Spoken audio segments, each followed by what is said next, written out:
오늘은 거듭난 사람이 버려야 할 것과 취해야 할 것 세 번째 시간입니다. 다음 주까지 우리 32절까지의 말씀 이제 다 전하게 되는데요. 오늘 주제 말씀 선포하도록 하겠습니다. 우리 한 목소리로 선포하겠습니다. 시작. 거듭난 사람은 생명의 언어를 사용합니다.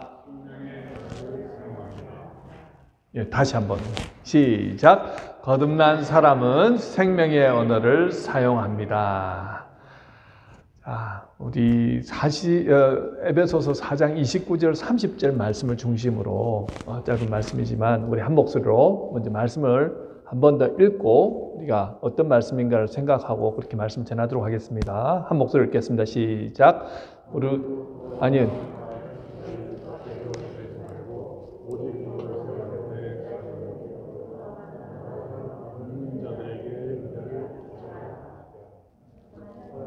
성령을 근심하게 하지 말라. 그 안에서 너희가 구원의 날까지 인치심을 받았느니라. 아멘. 자, 우리는 누구나 할 것 없이 나름의 자기 언어 습관을 가지고 있습니다.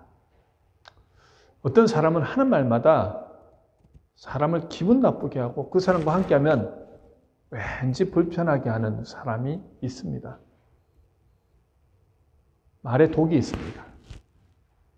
죽은 언어를 가지고 있는 분이지요. 그런데 어떤 사람은 잠시 대화를 해도 사람에게 위로하고 용기를 주고 힘을 주고 또 더 만나고 싶고 더 말하고 싶게 하는 그런 분들이 계시더라는 거죠. 생명의 언어를 사용하는 분입니다. 무엇의 차이일까요? 그 사람이 어떤 언어를 사용하는가가 중요합니다. 여러분은 어떤 언어를 가지고 계십니까? 제가 목회하면서 여러 분들을 만나고 왔는데요. 이렇게 보통은 이 두 가지를 함께 가지고 계신 분들도 계시고요.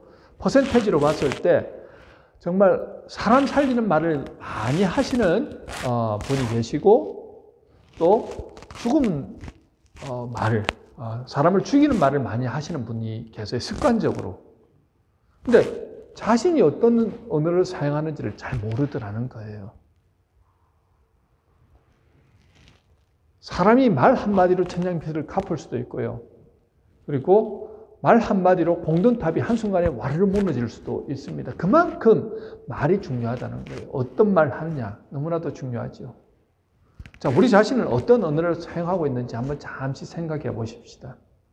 여러분의 언어는 사람을 살리는 언어입니까? 아니면 나도 모르는 사이에 죽이는 언어를 많이 하고 있습니까? 예수님은 살리는 언어를 주로 사용하셨습니다. 마태복음 11장 28절 29절 우리가 너무 잘 아는 말씀이지요. 우리 한 목소리로 자, 시작. 수고하고 무거운 짐진 자들아 다 내게로 오라. 내가 너희를 쉬게 하리라. 나는 마음이 온유하고 겸손하니 나의 멍에를 메고 내게 배우라. 그리하면 너희 마음이 쉼을 얻으리니. 자, 예수님의 성품 속으로 들어오라는 것입니다. 쉼을 주시겠다는 거예요. 예수님 안에 진정한 쉼과 평화와 안식이 있습니다. 예수님 안에 들어가면요, 지친 자를 일으켜 세워주시는데 위로의 말로 우리를 세워주십니다. 여러분, 예수님은 천지를 창조하실 때 말씀으로 천지를 창조하셨지요. 성부, 성자, 성령님이 함께 역사하실 때 말씀으로 역사하신 예수님, 그분이 말씀이 육신이 되어서 이 땅에 오시지 않았습니까? 그리고 여전히 예수님 말씀을 통해서 어떻게 해요? 우리를 살려내시는 분이라는 거예요. 요한복음 8장에 보면 모두가 죄인이라고 경멸하고 돌 던져 죽이려고 했던 가늠한 여인이 있었습니다. 예수님 무리를 향해서 이렇게 말씀하죠. 너희 중에 죄 없는 자가 먼저 돌을 들어서 치라. 그런데 그 말씀을 듣자 흥분하였던 군중들이 차츰 돌 하나씩을 다 내려놓으면서 그 자리를 떠나가더라는 겁니다. 그리고 예수님 그 여인을 향해서 말씀하죠. 뭐라고 말씀하신지 아십니까? 나도 너를 정죄하지 아니하노니. 이 말이 참 중요한 말입니다. 모두가 돌들을 치려고 하고 너는 죄인이야. 너는 죽어도 마땅해. 자기 자신도 죄인이라고 생각했어요. 죽어도 마땅한 죄인이라고 생각했는데 예수님만은 나도 너를 정죄하지 아니하노니 가서 다시는 죄를 범하지 말라. 여러분, 이 말이 예수님 때문에 사람들이 다 떠나기 때문에 자기의 목숨도 살린 말이었지만 이 말이 자기의 영혼을 살려내더라는 거죠. 예수님이 나를 정죄하시지 않는다고. 그 여인이 예수님 만난 후에 이전처럼 아무 거리낌 없이 그렇게 죄를 막 짓고 살았을까요? 아니요, 그럴 수 없겠죠. 이 큰 감동으로 인해서 마음의 위로를 받고 나를 이해해주고 나를 감싸 안아주고 나를 용서해주는 그 예수님으로 인해서 어떻게 해요? 영혼이 살아나면서 다른 인생을 살아가더라는 거죠. 이처럼 예수님은요, 위로와 격려로 사람을 이렇게 세우십니다. 요한복음 21장에 보면 예수님의 제자들 중에 이제 12명의 제자들 중에 7제자가 갈릴리로 들어가서 예전에 하던 그 물질을 하면서 배상공으로서 이제 살아가게 되는데 베드로를 비롯해서 그 7명의 제자들이 있죠. 그런데 그들이 이제 배를 타고 밤새도록 고기를 잡았지만 한 마리도 못 잡았어요. 그런데 예수님이 해변가에서 오셨는데 새벽녘이니까 잘 안 보이는데 멀리서 소리가 들립니다. 배 오른편에 그물을 내리라. 그 말에 순종하여서 오른편에 내렸더니 엄청난 물고기를 잡았죠. 153마리, 153마리가 많은 양은 아니잖아요. 그런데 왜 물고기가 그렇게 그물이 찢어질 정도로 많았냐? 물고기의 크기가 컸겠죠. 그러니까 그 그물, 자기들이 잡는 그물로는 잡을 수 없을 정도로 가득 찬 양이었다는 것입니다. 그때 예수님이 베드로는 뛰어내려와서 예수님인 줄 알고 쫓아와서 예수님을 맞이하고 그리고 제자들을 위해서 예수님이 떡과 그리고 물고기를 가져오라 해서 거기서 구워가지고 제자들에게 식사를 대접하지요. 사실 예수님이 잡히시던 밤 그들은 모두 예수님을 버려두고 도망갔습니다. 그리고 베드로는 예수님이 십자가 지시던 바로 그 밤에 대제사장이 때려서 어떻게 합니까? 닭 울기 전에 3번이나 예수님을 부인하였습니다. 제가 예수님이라면 아마 이런 말을 한 번쯤 했을 것 같아요. 책임 추궁이죠. 베드로야, 네가 분명히 내가 십자가 지더라도 너도 함께 지겠다고, 죽기까지 함께 하겠다고, 내가 십자가 지는 바로 그날 몇 시간 전에 네가 그렇게 얘기해놓고 사람이 어떻게 그 뒤에 좀 어렵다고 해서 그렇게 나를 배신하고 도망갈 수가 있느냐. 너 그렇게 안 봤는데 참 정말 섭섭하다. 이런 말 할 만 하잖아요. 근데 예수는 그런 말씀 안 하지요. 베드로의 잘못을 전혀 지적하지 않으십니다. 그저 그에게 뭐라고 말씀합니까? 요한의 아들 시몬아, 요한의 아들 시몬아, 네가 이 사람들보다 나를 사랑하느냐?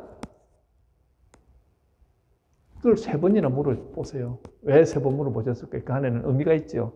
제가 3번 부인했는데 그럼에도 불구하고 이제는 네가 정말 나를 사랑하느냐? 그 의미가 담겨져 있습니다. 그때 예수님이 이 양을 먹여, 이 양을 치라고만 말씀합니다. 너는 죄인이야. 나는 널 못 믿겠어. 넌 더 이상 내 제자가 아니야 라고 얘기하지 않으셨어요. 인간적인 연약함, 잘못을 추궁하신 게 아닙니다. 아니, 그럴 수 있지. 네가 연약해서 나 알고 있어. 그것이 다 포함되어 있는 거예요. 도저히 예수님 얼굴을 뵐 면목이 없어서 갈릴리로 와가지고 자기가 옛날에 하던 그런 고기 잡으면서 이제 인생을 보내려고 했는데 예수님은 그를 찾아오셔서 다시 이렇게 세우시는데 네가 나를 사랑하느냐 확인하십니다. 그거면 됐다는 거예요. 그 말 한마디에 예수님 나를 이해하시는구나. 예수님이 나를 사랑하시는구나. 다시 마음이 회복이 됩니다. 이제는 예전에 그렇게 두려워 떨던 그런 베드로가 아니라 담대하게 복음을 전하는 베드로로 그렇게 변했지요. 무엇의 차이입니까? 예수님이 오셔서 위로의 말, 격려의 말, 사랑의 말, 안아주는 말, 용서하는 말로 어떻게 해요? 이렇게 세우셨기 때문입니다. 여러분, 예수님이 그냥 단순히 립 서비스로 그런 말을 하셨을까요? 아니죠. 예수님의 마음 가운데 무엇이 가득 차 있었기 때문입니까? 사람에 대한 긍휼한 마음. 사람은 언제든지 연약하게 넘어질 수 있다는 것을 주님 아셨다는 거예요. 그리고 사람을 사랑하는 마음이 있었습니다. 여러분, 우리가 인간적으로 사람들을 대할 때 왜 배신감을 느끼고 왜 실망을 하고 왜 그럴까요? 기대치가 있기 때문에 그렇지요. 나는 기대했는데 그 사람이 그 기대에 부응하지 못할 때 실망하면 어떻습니까? 말에서 거친 말이 나옵니다. 센 말이 나오죠. 그런데 예수님은 그렇게 예수님을 3년 동안 훈련받고 쫓아졌던 그 제자들, 그들이 한순간에 뿔뿔이 터지고, 특별히 베드로는 예수님을 배신할 때 예수님을 조롱하면서 배신을 했어요. 저주하면서까지 배신을 했습니다. 그럼에도 불구하고 예수님은 그럴 수 있어. 연약하기 때문에. 사랑의 마음이 있었다는 거예요. 자, 사랑의 마음으로 사람을 대하면 그 사람의 연약함을 바라보더라도 어떻게 됩니까? 이해할 수 있는 마음이 생기죠. 넉넉한 마음으로 대할 수 있다는 것입니다. 이것이 사람을 살리는 생명의 말씀이라는 거예요. 생명의 언어를 사용하면요, 사람이 살아납니다. 자, 여러분, 전매추가 무슨 말씀인지 압니까? 전매추. 요새 신세대들이 쓰는 언어인데요. 전매추. 혹시 아시는 분 계세요? 맞추시면 제가 정말 식사 대접 한번 하겠습니다. 이건 정말이에요.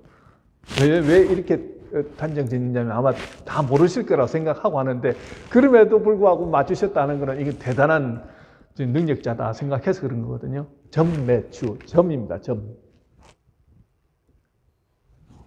그럼 제가 아무도 안 계시니까 제가 말씀할게요.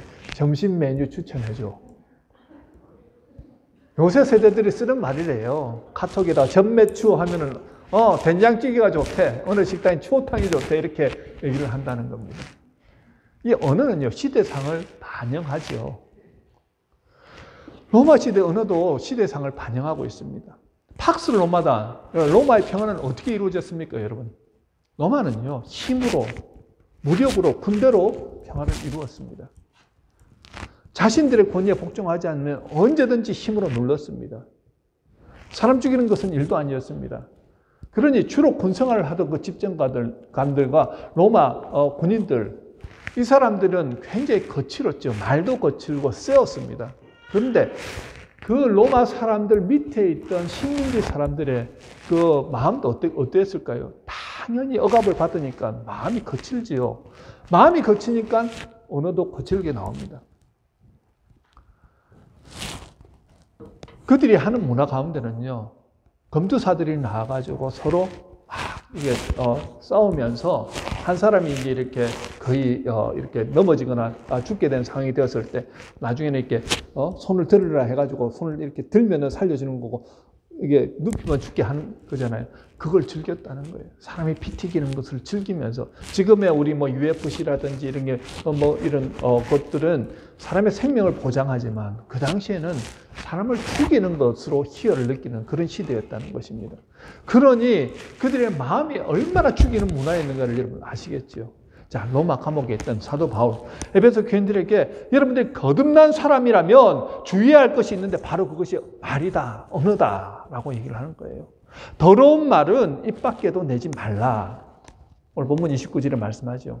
여기서 더러운 말이라는 그 헬라어 단어 파스로고스 사프로스인데요. 헬라어로 사프로스는 더러운이라는 뜻인데, 이 사프로스라는 의미는 썩었다, 부패했다, 쓸모없다라는 뜻입니다. 단순히 그 언어가 부패했다는 뜻이 아니고요, 생각과 마음이 악한 것으로 가득 차 있다는 의미입니다. 이렇게 마음과 생각이 악한 것으로 가득 차 있으면 그것이 말로 나오는데, 어떤 말로 나오냐면요, 악의 있는 험담, 외설, 독설적 언어, 중상모략, 비방하는 말, 비난하는 말, 그리고 수군수군 뒤에서 뒷담화하는 말, 이렇게 센 말들로 나온다는 거예요. 바울이 말하는 더러운 말의 초점은요, 이겁니다. 상대방을 무너뜨리고 더 나아가서 공동체적인 삶을 파괴하는 데 목적이 있다는 거예요. 자, 사탄에게 틈을 주지 말라고 했는데 이 말 때문에 틈 타고 들어와서 관계가 다 깨어진다는 겁니다. 공동체, 가정 공동체, 교회 공동체, 직장 공동체가 여러분 문제가 일어나는데 보면은요. 무엇 때문에 문제가 일어납니까? 다 말 때문에 일어나죠. 여러분 이렇게 파괴하는 말, 험담하는 말 들으면 기분이 좋습니까? 안 좋습니까? 아, 나는 그런 말 들으면 희열을 느낍니다. 참 기쁩니다. 그런 분 한 분도 안 계시죠. 상처를 받아요. 아픔이 생깁니다. 자, 일제시대 우리 뭐 장로님 권사님들 연세 드신 분들 일제시대와 6.25를 다 경험하셨잖아요. 경험하신 분도 있고 6.25 이후 세대 때. 그러니까 그 삶 자체가 굉장히 팍팍하고 힘든 세대를 살아왔습니다. 자, 부모님들이 자녀들에게 말할 때 어떤 말 하는지 여러분 기억나십니까? 집에서 그냥 평소에 쓰던 말 중에 별 의미 없이 부모님들이 쓰는 말. 설교 시간에 이런 말 해야 될지 모르겠지만 추억을 되새기면서 한번 들어보십시오. 나가 뒤져버려라. 뭐 이런 말들 그냥 아무 생각 없이 쓰시잖아요. 이 빌어먹을 놈아 이런 말도 쓰고요. 디비지 잠이나 자라. 나는 그게 무슨 말인지 몰랐거든요. 어릴 때 자주 듣던 말이었습니다. 디비지 잠이나 자라. 경상도 사투리인데. 그 다음에 이런 오산할 놈, 전라도 말인데 그런 말들을 집에서 막 들으면서 자라요. 부모님의 마음은 안 그런데 속이 상하거나 아이가 말을 듣지 않으면 자기도 모르게 팍팍 나온다는 거예요. 왜 나옵니까? 어릴 때 부모로부터 그렇게 들었거나 그런 환경 가운데 자랐기 때문에 자기도 모르는 사이에 그런 말이 나온다는 거죠. 그런데 격한 말을 집에서 계속 듣잖아요. 그러면 뭐 아버지, 엄마, 형제가 20, 30년 동안 그렇게 격한 말을 듣고 자랐다. 그러면 자기도 모르는 사이에 그 영이 상해 있다는 거예요. 이미 깊이 상처를 받고 있다는 것입니다. 아버지, 어머니가 그것을 모릅니다. 내가 그렇게 상처줬는데 난 그런 적 별로 없는데 이렇게 생각해요. 형제들도 모르죠. 자매들끼리도 이렇게 말을 비틀어서 하는 경우도 있고요. 그걸 20, 30년을 듣고 자랐으니 그 영이 얼마나 상하겠습니까? 겉으로는 아닌 척하지만 속으로는 관계가 많이 떠나 있습니다. 상처를 받았다는 거죠. 예수를 믿으면서도 교회를 다니면서도 이 사실을 모르는 분들이 대부분이더라는 겁니다. 그래서 자녀들이 교회를 떠나고 배우자가 교회를 떠나고 이런 경우들이 생기죠. 교회에서는 거룩하지만 집에서는 또 직장에서는 우리가 말 때문에 얼마나 예수님의 영광을 가리는 일을 하는지 모른다는 겁니다. 자, 왜 그렇습니까? 그 말하는 모습 속에요. 말의 문제가 아니라 이미 내 마음과 생각 속에서 어떻게 예수님의 모습이 드러나지 않기 때문입니다. 예수님과 함께하는 모습이 드러나지 않더라는 거죠. 여러분 말, 찌르는 말, 상대방 힘들게 하는 말, 비인격적인 말 이런 걸로 고통스럽게 하는데 예수님이 함께 하시는 그 상황 가운데서 그런 말을 할 수가 있을까요? 아니요. 그렇지 않지요. 여러분 특별히 어머니들이 잔소리할 때 틀린 말 잔소리하시면서 틀린 말 하는 분 전 한 분도 못 봤습니다. 어머님들 잔소리는 다 100% 정답입니다. 틀린 말 하나도 없어요. 그런데 말은 맞지만 그 말 안에 태도나 눈빛은요 사람을 참 비참하게 하고 고통스럽게 할 때가 있습니다. 아마 그런 말씀 하실 거예요. 제가요 목사님 한두 번 말한 게 아닌데 그래도 이렇게 막 말해도 안 들으면 그때 이제 막 화가 나서 말이 세게 나옵니다. 안 그래야 되는데 그렇게 나옵니다. 자, 그런데 그런 모습을 어릴 때부터 보고 자라잖아요. 또 그런 모습을 남편이나 아니면 아내가 계속 보고 이렇게 생활하잖아요. 그럼 마음이 떠나버려요. 나는 저 사람이 믿는 예수님, 나는 저 사람이 다니는 교회, 나는 별로 안 가고 싶다. 자녀들이 많이 교회를 떠난다는 거예요. 부모님의 모습 가운데서. 그래서 예수님이 내 인생의 주인인 사람은요, 어디서부터 변하느냐? 입술로부터, 말로부터 변한다는 거예요. 여러분, 직장이나 가정에서 절대 센 말 하지 마세요. 저도 전도사 시절에, 목사님이나 전도사님은 교회가 직장이잖아요. 이따 보면은 센 말 하시는 목사님이 계시거든요. 모시고 있는데 말로 사람을 후벼 파는 거예요. 얼마나 논리정연하게 정답을 말씀하심에도 불구하고 그 말씀 때문에 깊이 상처를 받은 적이 있습니다.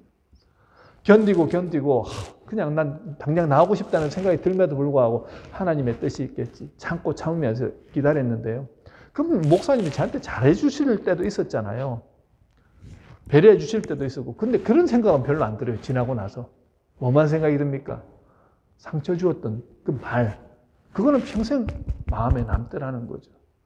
우리가 열심히 주의 종으로서 하나님이 자녀들을 넣어서 살아가면서 정말 90% 열심히 잘 섬겨주고 잘 하다가 10% 말 잘못, 말 실수해가지고 막 화가 난 채로 말을 한다든지 아니면 말로서 상처를 주는 그런 어떤 것들 때문에 되려 주님의 영광을 가리는 경우들이 얼마나 많습니까? 예수님이 함께 하심을 통하여서 무엇부터 정화가 되냐면요. 이 말부터 정화가 된다는 거예요. 여러분, 저희 어머님이 예수를 잘 믿었습니다. 그리고 모태 신앙 때부터 어머니는 계속 신앙생활 하셨고요. 또 특별히 기도원 가가지고 병도 기도하시면서 나았고요. 치유의 은사도 받았고 교회에서도 열심히 일하시는 분이셨고요. 최선을 다해서 주님을 위해서 섬기는 분이었습니다. 성가대도 하고 교회 여전도회 회장부터 권사회 회장부터 해서 열심히 섬기는 분이었는데 말이 좀 이렇게 제가 자라는 때 말이 좀 거칠었어요. 나는 어머니가 나를 사랑한다는 생각이 별로 안 드는 거예요. 아까 말씀하셨듯이 화가 나면 디비지 잠이나 자라 이런 식의 말들 아무 말도 아닌데 저는 왜 그게 무슨 뜻인지도 모르면서 화가 그렇게 나는 거예요. 그런데 어머니가 DTS 훈련을 받고 이제 유치원도 다해서 훈련을 받고 그 다음부터는 눈빛이 달라지고 나를 대하는 태도가 달라지는 거예요. 사랑의 언어를 하시는 거예요. 그게 느껴지는 거예요. 저는 몰랐습니다. 어머니가 이런 분이셨나? 할 정도로 너무 바뀌시는 모습을 보면서 예수님이 함께 하시고 예수님의 은혜를 받고 나니까 말이 달라지는구나. 표정이 달라지는구나. 생각이 달라지는구나 하는 것을 그때 처음 느꼈습니다. 교회를 다니면서는 못 느꼈는데 왜 새벽 기도를 다니시고 교회를 하셨음에도 불구하고 그 당시에는 못 느꼈는데 훈련받고 변화가 된 다음부터는 그렇게 변화되시는 거예요. 그러면서 제가 어머니가 그렇게 훈련 받으신 곳이라고 하면 저도 훈련을 받고 싶다 해서 저도 그렇게 DTS 훈련을 받게 되고 저도 이제 인생의 완전히 터닝 포인트를 거기서 경험을 하게 됐거든요. 예수님을 만나고 예수님의 은혜로 살아가는 사람은 말과 표정이 달라집니다. 여러분 어떤 입술을 가지고 계십니까? 선한 입술을 가지고 계신 분들은요. 입술에서 나오는 언어가 다릅니다. 어떤 언어라고요? 생명의 언어. 사람 살리는 언어가 나온다는 것입니다. 사실 우리가요. 아무리 노력해도 여러분 잘 되지 않잖아요. 평생 동안 굳어져온 그 어떤 말의 습관이라는 게 잘 고쳐집니까? 잘 안 고쳐지죠. 그런데 성령님께서 도우신다고 우리에게 말씀하십니다. 오늘 본문 30절에 하나님의 성령을 근심하게 하지 말라. 그 안에서 너희가 고뇌 날까지 인치심을 받았느니라 말씀합니다. 우리가 예수님을 믿으면요. 성령님이 오시는데요. 성령님이 오셔서 고뇌 날까지 우리를 놓치지 않으시고 끝까지 포기하지 않으시고 우리와 함께 하시겠다고 말씀하시는 거예요. 그렇기 때문에 우리가 더러운 말 사용해서 내 안에 성령님 근심하게 하지 말라는 것입니다. 여러분 예수 안에 살다가 내가 잘못된 길에 있거나 아니면은 성령의 근심하는 소리가 이렇게 들릴 때가 있잖아요. 그때 로마서 8장 26절에서 뭐라고 말씀합니까? 이와 같이 성령도 우리의 연약함을 도우시나니 우리는 마땅히 기도할 바를 알지 못하나 오직 성령이 말할 수 없는 탄식으로 우리를 위하여 친히 간구하시느니라. 성령님은 우리의 연약함을 도우신다는 거예요. 그러니까 우리가 우리 힘으로 뭔가를 고쳐나간다는 게 아니고 성령께서 역사하심을 통하여 우리의 입술을 고쳐나가신다는 거예요. 연약함을 아시기 때문에 우리를 동정하신다는 거예요. 위로하시고 받아주시고 용서하시고 그리고 우리를 하여금 주님 안에서 감을 통하여 우리의 입술의 말이 변화되도록 인도하신다는 거죠. 여러분 그리스도로 옷 입고 사는 것은 엄청난 영광입니다. 성령님과 함께하는 것은요 대단히 영광스러운 일이고요. 얼마나 좋은 일입니까? 자 그렇다면 어떻게 우리는 예수님 옷으로 입고 살아갈 수 있느냐는 거죠. 먼저 생명의 언어로 교회를 세우는 분들이 되시길 주님의 이름으로 축원합니다. 생명의 언어로 교회를 세워야 한다는 거예요. 여기서 말하는 교회는 어떤 교회일까요? 오늘 본문 4장 29절에 보면요. 무릇 더러운 말은 너희 입 밖에도 내지 말고 오직 덕을 세우는데 소용되는 대로 선한 말을 하여 듣는 자들에게 은혜를 끼치게 하라. 자, 이 땅에 거하는 모든 생명체의 특징이 무엇입니까? 첫 번째 특징은 자라나는 겁니다. 태어나면 자라나죠. 식물도 동물도 다 태어나면 자라납니다. 두 번째 특징이 뭘까요? 생명을 가진 존재들은 다 이렇게 저렇게 관계를 맺고 살아갑니다. 기러기도 이동할 때 어떻게 해요? 무리를 지어서 이동하죠. 바다의 물고기도 무리를 지어서 다닙니다. 사람도 마찬가지라는 거예요. 사람이 혼자 집에서 그냥 외톨이로, 은둔형 외톨이로 이렇게 있다면 그분은 영적으로, 혼적으로 어떻게 해요? 병들었다라고 볼 수 있죠. 건강한 사람들은 서로 교제하고 좋은 관계를 그렇게 맺어나갑니다. 하나님께서도 우리와 좋은 관계를 맺도록 성령님을 보내주셨어요. 우리를 너무나도 사랑하셔서 예수님을 이 땅에 보내주셨고요. 예수를 믿는 자들이 어떻게 해요? 성령님을 보내주시면서 너 혼자가 아니라고, 너를 통해서 내가 할 일이 있다고 우리 안에서 어떻게 역사하십니다. 우리를 고쳐나가시고 변화시키시고 인도하시고 보호하시고 그리고 역사하시지요. 그래서 우리를 하여금 어떻게 하신다고요? 세 번째 특징이 열매를 맺게 한다는 거죠. 식물도 씨를 뿌리면 열매를 맺습니다. 나무도 때가 되면 열매를 맺습니다. 사람도 동물도 다 열매를 맺지요. 하나님의 자녀들도 성령님을 통해서 어떻게 열매를 맺는 삶을 살게 하신다는 거예요. 그러니까 내가 주님 안에 잘 가기만 하면 어떻게 해요? 열매가 맺어진다는 거예요. 어떤 열매입니까? 선한 말, 사람 살리는 말, 생명의 말 할 수 있도록 주님께서 고쳐나가신다는 거예요. 사람은 잘 변하지 않습니다. 그런데 성령께서 역사하시니까 변화되더라는 거예요. 여러분, 우리가 무엇으로 성령님과 함께 하고 열매를 맺는지 여러분들 알 수 있습니까? 말이라는 거예요. 무릇 더러운 말은 내 입 밖에도 내지 말고 우리가 하지 말아야 될 것, 계속 우리가 하지 말아야 될 것에 대해서 얘기를 하잖아요. 더러운 말 하지 말라는 겁니다. 억지로라도 여러분들이 의식적으로 말하는 것에 대해서 생각하십시오. 더러운 말 하지 말라. 그리고 오직 덕을 세우는데 소용되는 대로 무엇을 하라고요? 덕을 세우라는 거예요. 덕이라는 단어가 오늘 여기서 좀 우리가 살펴볼 단어인데 덕이라는 단어는 오이코도메인데 4장에서는 덕이라고 해석했지만 에베소서 2장 21절에서는 똑같은 오이코도메인데 의미가 다릅니다. 여기서는 건물이라는 의미로 사용됩니다. 그 안에서 건물마다 서로 연결하여 주 안에서 성전이 되어가고 건물이라고 표현하거든요. 왜 이렇게 의미가 다를까요? 우리가 예수 그리스도의 몸입니다. 그리고 예수님이 우리 안에서 거하시고요. 자, 예수님이 우리의 머리 되시고 예수님을 믿는 이들이 모인 공동체, 각 지체들이 되어서 그것이 교회를 이룹니다. 자, 우리 자신이 교회 건물이라는 거예요. 교회의 한 파트라는 겁니다. 그러니까 교회는 예수님이 계신 곳이고 예수 믿는 사람들이 모인 공동체이기에 어떤 말 쓰면 안 된다고요?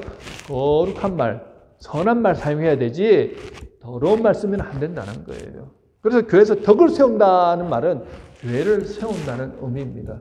그럼 덕을 세운다. 무엇으로 덕을 세운다고요? 선한 말로 덕을 세운다는 거예요. 생명의 언어, 영혼 살려내는 언어. 여러분, 그렇게 선한 말을 통해서 죽어가던 사람도 살아나는 거예요. 그럼 교회 안에서 사용할 말은 이렇게 사람 살리는 말 사용하셔야 합니다. 그래야 교회 와서 생명이 살아나고 힘든 세상을 이겨나갈 힘을 얻습니다. 힘든 세상에 교회 와서 위로받으려고 왔지, 힘 얻으려고 왔는데, 성도 간에 말씀 나누다가 쓸데없는 얘기, 말 한마디로 인해서 마음이 상하고 상처받고 나중에 큰 싸움이 되고 그래서 갈라지고 이런 일들이 얼마나 비일비재하게 많이 일어났냐는 거죠. 바울이 세운 초대교회 중에서 고린도 교회라고 여러분 아시잖아요. 그런데 그 교인들이, 바울이 개척해가지고 세운 교인들이 그 담임 목사인 사도 바울을 향해서 중상모략을 합니다. 뭐라고 얘기를 하냐면요. 예루살렘 교회에 보내는 헌금을 사도 바울이 중간에서 가로챘다고 그렇게 중상모략을 합니다. 또 사도 바울은 사도도 아니라고 얘기합니다. 12명에 포함도 안 되는데 무슨 사도냐. 자칭 사도라고 말한다고 그거 어떻게 믿을 수 있느냐라고 얘기를 합니다. 바울은 편지는 잘 쓰는데 얼굴 볼품도 없고 키도 작고 설교는 왜 그렇게 졸리게 하는지 모르겠다. 자, 그렇게 그들을 사랑하고 그들을 위해서 일했는데 들려오는 말들은 다 그를 중상모략하는 말들이니 얼마나 마음이 힘들었겠습니까? 교회 안에 여러 가지 문제가 생겼습니다. 교회 안에서 근친상간의 문제가 발생했고요. 서로 간에 세상 법정에 나가서 고소하는 그런 일이 일어났습니다. 그래서 바울이 가서 문제를 해결하려고 했지만 해결이 안 됐어요. 마음이 상한 채로 그렇게 돌아와서 하나님 앞에 기도하다가 그 마음이 회복이 되었습니다. 정리가 되었어요. 그리고 고린도 교인들에게 편지를 씁니다. 그 내용이 고린도 후서의 내용입니다. 1장 5절 6절 한번 보시겠습니다. 그리스도의 고난이 우리에게 넘친 것 같이 우리가 받는 위로도 그리스도로 말미암아 넘치는도다. 우리가 환난 당하는 것도 너희가 위로와 구원을 받게 하려는 것이요 우리가 위로를 받는 것도 너희가 위로를 받게 하려는 것이니 이 위로가 너희 속에 역사하여 우리가 받는 것 같은 고난을 너희도 견디게 하느니라. 자, 바울이 기도하면서 하나님의 은혜를 충만히 받고 하나님의 뜻을 알고 난 다음에 어떻게 해요? 위로하는 자로 위로자의 자리에 서더라는 거예요. 그들이 지금 잘못하고 있잖아요. 중상모략하고 그를 힘들게 하고 어렵게 하는데 그거 지적하는 게 아니고 뭐라고요? 힘을 불어넣고 격려하고 용기를 불어넣고 있습니다. 고린도후서에서 바울은요 생명을 불어넣고 있습니다. 여러분 예수의 영이 충만하게 임하잖아요. 그러면 우리의 마음과 생각이 달라집니다. 여러분들 화가 나실 때 그때 얘기하지 마십시오. 화가 나실 때는 그 자리를 피하십시오. 그리고 하나님 앞에 기도하심을 통하여 주님 내 생각과 마음을 주장하여 주셔서 예수의 마음으로 상대방을 바라볼 수 있도록 도와주십시오. 예수님이 하신 일이 뭐라고요? 예수님이 말로서 사람을 어떻게 해요? 세우시잖아요. 요한복음 9장에 보면요. 남에서부터 거짓된 맹인된 자, 아까 우리 바디메오에 대해서 얘기를 했지만 남에서부터 거짓된 맹인된 자 앞을 예수님이 요한복음 9장에 걸어가고 계셨어요. 사람들이 지나가면서 그를 욕합니다. 자, 이게 태어나면서 이런 병을 가졌다 이러면은 다 부모님 죄 때문에 아니면 자기 죄 때문에 이렇게 탓을 하죠. 그것이 깊은 상처를 주었습니다. 그런데 이 제자들이 바로 그 사람 앞에서 뭐라고 얘기하냐 하면은 보란 듯이 그런 얘기를 하는 거예요. 예수님, 이 사람이 모양 된 게 이 사람이 죄 때문입니까? 아니면 부모의 죄 때문입니까? 그 앞에서 그런 얘기를 하고 앉았습니다. 예수님이 뭐라고 말씀합니까? 이 사람의 죄도 부모의 죄도 아니다. 다만 이 사람을 통해서 하나님의 영광을 나타내시려고 하나님이 계획하셨다 말씀하시면서 이 사람을 고쳐주시지요. 지금 이렇게 태어나면서부터 맹인으로 이렇게 고통받아온 것은 바로 오늘을 위해서라는 겁니다. 하나님의 영광 받으시기 위해서. 이 사람이 얼마나 큰 감동을 받았겠습니까? 모든 사람들로부터 저주와 질시를 받고 자기가 그렇게 태어나고 싶어서 태어났겠습니까? 그런데 예수님이 단 한마디 하나님의 영광을 나타내시려고 이 사람을 이렇게 만들었다는 그 말 한마디에 그는 큰 위로를 받고 주님을 의지하며 따라가지요. 말 한마디가 사람을 살려내더라는 것입니다. 저와 여러분도 마찬가지 아니겠습니까? 여러분들이 교회로서 서 나아갑니다. 교회로서 여러분들이 어떻게 해요? 서 나아갈 때 어떤 말로서 세울 수 있다고요? 덕을 세우는데 선한 말로 세우십시오. 예수님의 시선으로 그 사람을 바라보십시오. 그러면 어떤 마음이 들겠습니까? 내가 그 사람을 바라볼 때는 너무 답답하고 힘들고 저 사람하고 함께하고 싶지 않은 사람인데 예수님은 그 사람 때문에 이 땅에 오셨지요. 그 사람 구원하시려고 그 사람 세워주시려고 오셨는데 그러면 나는 어떤 마음으로 그 사람을 대해야 하겠습니까? 주님의 마음으로 우리가 선한 말로 어떻게 해요? 격려하고 위로하고 세우고 하나 되는 공동체가 되기를 그리함을 통하여 하나님의 은혜를 매일매일 누리시는 저와 여러분이 되시길 여러분 축원합니다. 특별히 집에서 이 한 주간 동안 여러분들의 입술을 생각하시면서 내가 어떤 말을 쓰고 있는지를 생각해 보십시오. 그리고 한 주간 동안 주님 나는 선한 말만 쓰겠습니다. 도와주시옵소서. 여러분 성령께서 도와주세요. 깨닫게 해주세요. 자, 오늘 주제 다시 한번 선포하도록 하겠습니다. 거듭난 사람은 생명의 언어를 사용합니다. 자, 우리 다 같이 함께 기도하겠습니다. 오늘 기도하실 때 특별히 여러분들 중에서 내 말로 인해서 누군가